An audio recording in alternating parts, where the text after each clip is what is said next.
திமுகவின் வெற்றி பெற்ற வேட்பாளர்கள் திமுக தலைவர் கருணாநிதியை அவரது கோபாலபுர இல்லத்தில் சந்தித்து வாழ்த்து பெற்றனர்.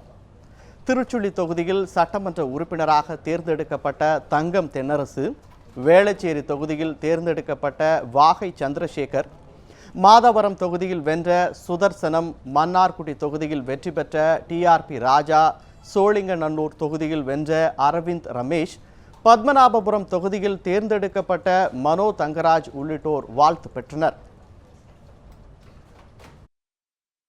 தலைவர் கலைஞர் அவர்களும் தளபதி அவர்களும் வேளச்சேரியினுடைய திராவிட முன்னேற்ற கழக வேட்பாளராக என்னை நிறுத்தி எனக்காக கடுமையாக பிரச்சாரம் செய்து என்னை வெற்றி பெற செய்ததற்காக தலைவர் அவர்களுக்கும் தளபதி அவர்களுக்கும் என்னுடைய நெஞ்சார்ந்த நன்றியை நான் தெரிவிக்க வந்திருக்கிறேன்.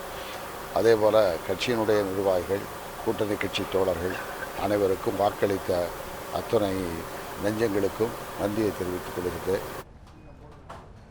திராவிட கழக தலைவர் கி வீரமணியும் இன்று திமுக தலைவர் கருணாநிதியை அவரது இல்லத்தில் சந்தித்தார்.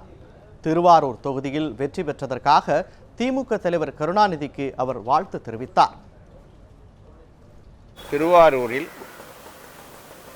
13வது முறையாக வேட்பாளராக நின்ற தமிழ் இனத்தினுடைய ஒப்பற்ற தலைவர் கலைஞர் அவர்கள் மிகப்பெரிய வரலாற்று சாதனையை இந்த வெற்றிகள் வித்தியாசத்தின் மூலம் நிரூபித்து என்றைக்கும் மக்கள் தலைவர் என்பதை அந்த வெற்றியின் மூலமாக நிரூபித்திருக்கிறார்கள்.